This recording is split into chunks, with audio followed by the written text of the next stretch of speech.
వాళ్ళకి పరిచయం చేసి పోదామని. ఆ ఊరు వచ్చేసేసి మీకు పరిచయం చేయడం ఏంటండి అంటే ఇంతవరకు మీరు ఏదో అనుకుని ఉంటారు వీళ్ళు.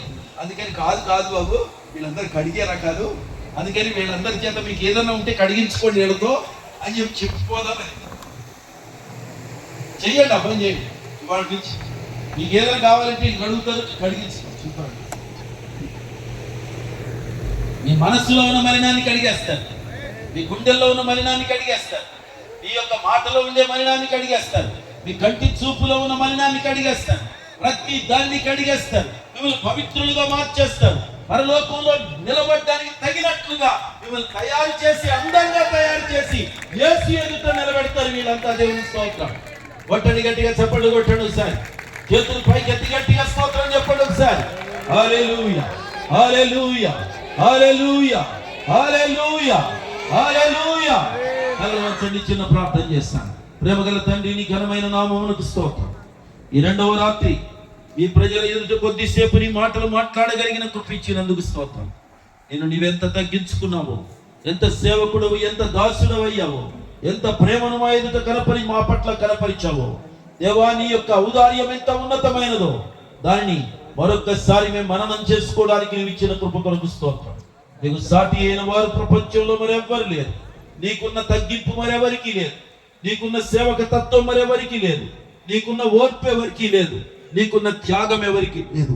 నువ్వు చూపించిన ప్రేమ లాంటి ప్రేమ చూపించగలిగిన వ్యక్తులు మాకెవరు లేరు. ఆ ప్రేమకు ప్రతినిధులుగా ఇక్కడ నాయన ఈ దాసుని యేసురత్నం గారిని, అలాగే రూబెన్ మినిస్ట్రీస్, అలాగే నాయన మరి డేవిడ్ పాల్ గారిని, ఇక్కడ ఉన్నటువంటి దైవ సేవకులందరినీ, అలాగే వివిధ సహవాసాలలో పనిచేస్తున్న నీ దాసుల్ని, ఈ ప్రాంతాన్ని శుభ్రపరిచే క్రమంలో వారందరినీ మీరు నీ సాధనాలుగా వాడుకుంటున్నారు, నేను ఎన్నుకున్నారు. వీరి ద్వారా ఈ ప్రాంతం అంతా బాగుపరచబడాలి, శుద్ధి చేయబడాలి, నీతియుక్తంగా తయారవ్వాలి, నీ ఎదుట నిలబడగలిగిన అద్భుతమైనటువంటి కార్యాలు జరగాలి. మీకే మహిమ తెచ్చుకోండి. బిడ్డలందరినీ దీవించండి. ఈ చక్కటి కార్యక్రమాలకు నాయన ఈ యొక్క వ్యయ ప్రయాసలన్నిటినీ నాయన దీని భారాన్ని భరించడానికి వారికి నీవిచ్చినటువంటి చంటి బిడ్డ ఐజాక్ను దృష్టిలో పెట్టుకొని కృతజ్ఞత కలిగి ఈ కార్యక్రమానికి పూనుకున్నటువంటి జోసెఫ్ గారి కుటుంబాన్ని అంతటినీ మీ చేతులకు అప్పగిస్తున్నాం.